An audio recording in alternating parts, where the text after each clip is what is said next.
Best of the Nest is the second segment in the first episode of the sixth season of Arthur, and I reviewed the first episode, Sue Ellen Gets Her Goose Cooked, separately, and in that I said I didn't love the episode, but I didn't mind it.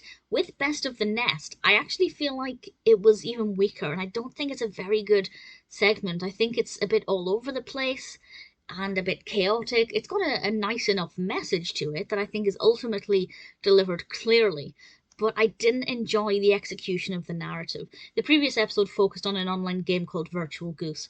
In Best of the Nest, there is an upgrade to this where everybody has to pick a different character to play that has a different personality.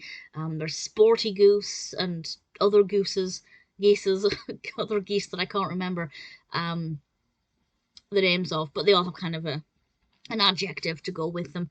And I think it was Arthur who got Plain Goose. And they have to play online with these various geese and make decisions about their quests and ultimately try and be the winner. And at the same time, Mr. Ratburn is organising a camping trip, and it's an opportunity for them to get out of the game and basically do what they're doing in the game, but in real life. And a lot of the characters are not really interested in doing that, and they become obsessed with this game. But maybe they become a little bit too obsessed and need to get outdoors into the real wilderness. I won't say any more than that, but the message is very clear, as it is with the first segment of this episode. Sometimes you can become obsessed with games online or even offline, and you need to take a break and actually enter the real world, and there's a lot of fun to be had.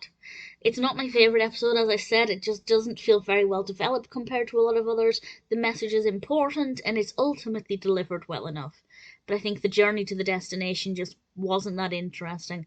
It didn't really faze me too much. So it's not terrible, because I think it had a purpose and it delivered that purpose, but the execution was definitely not as good as what it has been in previous episodes, what I'd hoped for with this one. Needless to say, it's not my favourite.